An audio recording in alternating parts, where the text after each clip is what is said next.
with this dynamic that I'm describing, we grew up with a silent vow, a silent commitment that was really sort of built in or etched into our psyche, into our soma, into our cell tissue. I will not need. I will not burden. I will not take up too much space. I will not show myself fully. My anger, my sadness, my loneliness, and also my wild joy and excitement and passion and desire. I get it. I'll be quiet. I'll shut down because that's what I need to do in order to survive. And we learned as creative beings, intelligent beings, we learned how to adapt around that, to build a reality around that, to not have a need. Because if I have a need, then I might assert it. And I know where that might lead. To never disappoint anyone, or to enact a clear boundary, or to assert myself, or to say no, on and on. And then when any sort of conflict inevitably arises in our adulthood, especially in close personal relationships, those early reflexes, strategies, reality tunnels, adaptations, they emerge. They erupt onto the scene. There they are before we even know it. They've colored our perception. It's like a set of glasses that we put on that has a different color. It's what Jung calls a complex. Jung famously said once that we don't have complexes, but it's more accurate to say that complexes have us, which I think is really accurate. And it's a way that that complex, that old strategy, that trigger, whatever we want to call it, can come in, it can take over it, or it can usurp that ordinary ego consciousness that we're most familiar with. And all of a sudden it's like, who was that? What was that? That wasn't me. I don't say things like that. I don't behave in that way. That wasn't me. And there's some accuracy to that. That wasn't me. That wasn't ordinary ego consciousness. That was a complex. And so the shadow, the persona, those are complexes. But when that early sort of reflex emerges onto the scene slowly or often all at once before we know it, we've been taken over. What did I do wrong? How do I make this better? I'll do anything. Just tell me. Please don't leave me. Please don't leave me. Please don't leave me. I'll be different. I'll do it differently. I don't have any needs. I promise I won't disappoint you. And so on. We all have our own variations of that, right? I mean, even if we don't say these things out loud, I'm exaggerating a little bit. I mean, not always. Sometimes it really is like that, but there's a way that the energetic signature of all of this is rippling under the surface. Do you know what I mean?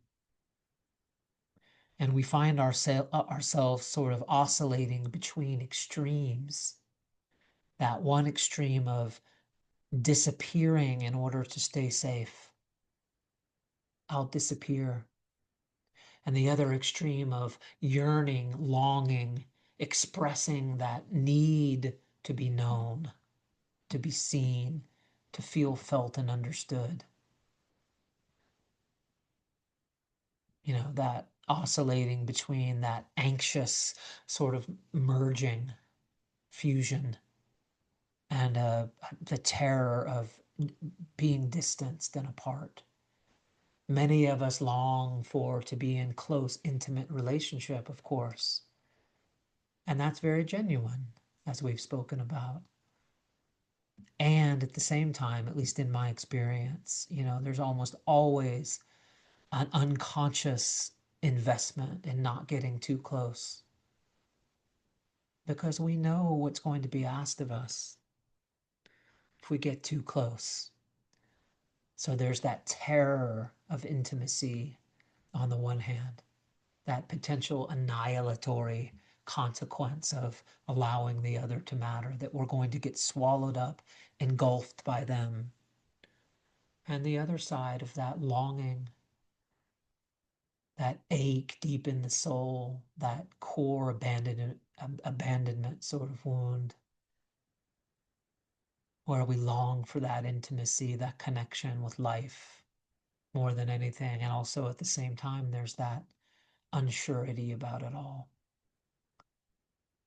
Somewhere along the way, love can become fused with loss for so many of us. And that sort of care, that reaching out to care for the other, rather than being an expression of true compassion, which of course is incredibly noble. And we want and we need that, and our world wants and needs that. But that unconscious care, that enacted care, that care that's oriented in emotional fusion, became for many of us a currency that we exchanged with others, with the world, to receive any kind of semblance, even if it's these little crumbs of contact.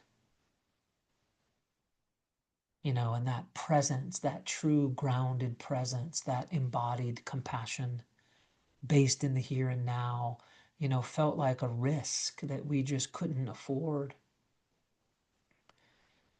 But this imprint, this sort of ancient choreography of the heart, it isn't permanent. It's not a life sentence. If it were, then we wouldn't be here doing a group like this. I wouldn't be doing the work that I do. The research in attachment and relational neuroscience wouldn't demonstrate what it's demonstrating. The research in the field of something like memory reconsolidation, none of that would exist if it were a life sentence, if there wasn't some malleability, if there wasn't some flexibility, if there wasn't some suppleness in the soul, in the neural circuitry itself. And of course, this is what we describe as neuroplasticity, which is that innate lifetime capacity of the brain, of the nervous system to rewire. It can be rewritten. This is the reality of neuroplasticity. And what we hear of in the attachment literature, you may have heard of this phrase of earned security, which is where through our own inner yoga and alchemy, and especially through our relational yoga with others, that we can reorganize these neural networks. We can update the neural network with what was missing at the time that wounding, that trauma became embedded. And in its very best, and its very essence, at least in my experience, that is the very essence of psychotherapy. Or it's the very essence of true, deep, lasting cellular healing in whatever form that it comes. To use that language of updating those neural networks. What was it that was missing? Presence, compassion, kindness, space. To bring that back into the neural network, to rewrite, to write over that earlier circuitry. And so we can begin as part of our practice to sort of start to track the subtle moments of what we might call departure, when we abandon ourselves in order to stay connected, which is quite paradoxical, isn't it? When we say yes, but we really mean no, or vice versa.